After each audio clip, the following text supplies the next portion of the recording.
Você vai ouvir agora o Lições Diárias da Bíblia, apresentado pelo pastor Alberto Adrio.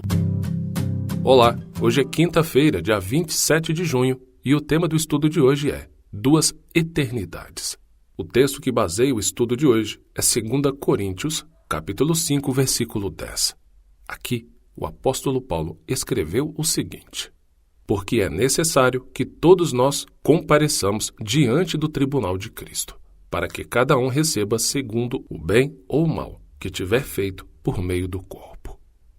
Para solucionar definitivamente o problema do pecado, todos devem ser convencidos de que Deus é justo. Finalmente, todo joelho se dobrará e reconhecerá a justiça divina no grande conflito.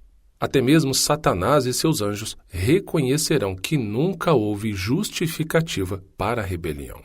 Observe o que está escrito no livro O Grande Conflito, edição 2021, nas páginas 551 e 553.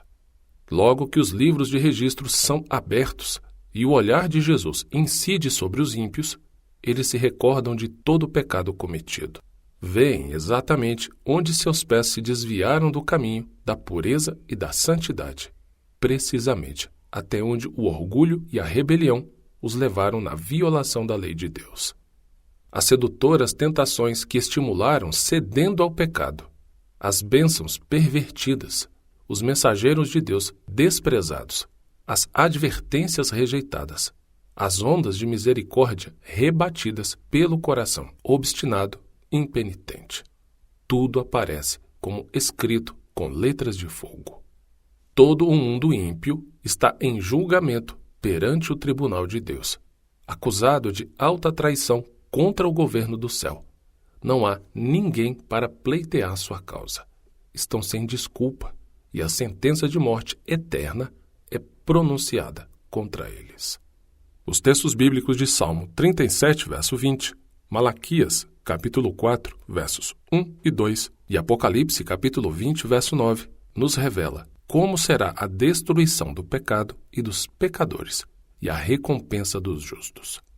Salmo 37, verso 20 diz o seguinte: os ímpios, no entanto, perecerão, e os inimigos do Senhor serão como as mais belas pastagens, desaparecerão como desaparece a fumaça.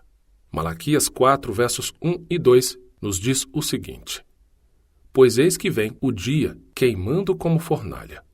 Todos os soberbos e todos os que praticam o mal serão como a palha. O dia que vem os queimará, diz o Senhor dos Exércitos, de modo que não lhes deixará nem raiz nem ramo. Mas, para vocês que temem o meu nome, nascerá o sol da justiça, trazendo salvação nas suas asas. Vocês sairão e saltarão como bezerros soltos na estrebaria. E Apocalipse 20, verso 9, diz o seguinte: marcharam então pela superfície da terra, e cercaram o acampamento dos santos e a cidade amada. Porém, desceu fogo do céu e os consumiu. Satanás e seus anjos serão destruídos no lago de fogo. O pecado e os pecadores serão eliminados. Eles serão consumidos, destruídos, e não atormentados eternamente.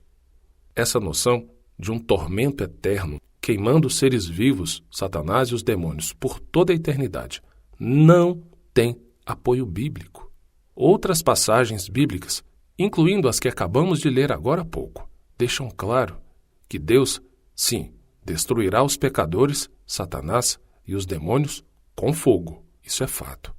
Mas esse castigo não terá uma duração eterna. O castigo eterno será eterno, sim, mas em suas consequências. É por isso que o Apocalipse é claro em chamar de segunda morte. É uma morte eterna, definitiva, onde não haverá mais ressurreição, onde não haverá mais retorno. Em Apocalipse 20, verso 10, é usado a expressão para todo sempre. Entenda que, em alguns contextos, a expressão para sempre não significa de forma infinita, mas para sempre, até que algo seja totalmente concluído. E eu vou lhe dar aqui alguns exemplos bíblicos claros sobre isso. Êxodo 21, verso 6 1 Samuel capítulo 1, versos 22 e 28, Judas, verso 7, e 2 Pedro capítulo 2, do verso 4 a 6. E concluindo, para os perdidos, a destruição é eterna, não o ato de destruir. Deus não é um torturador eterno. Vale lembrar o que está em 2 Coríntios capítulo 5, verso 10. Porque é necessário que todos nós compareçamos diante do tribunal de Cristo, para que cada um receba segundo o bem ou o mal que tiver feito por meio do corpo.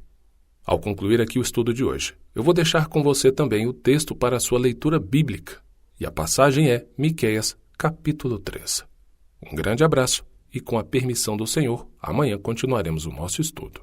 Até lá! O Senhor deseja que nós tenhamos conhecimento da Sua palavra. Por isso, continue conosco estudando as lições da Escola Sabatina. Que o Espírito Santo te abençoe muito.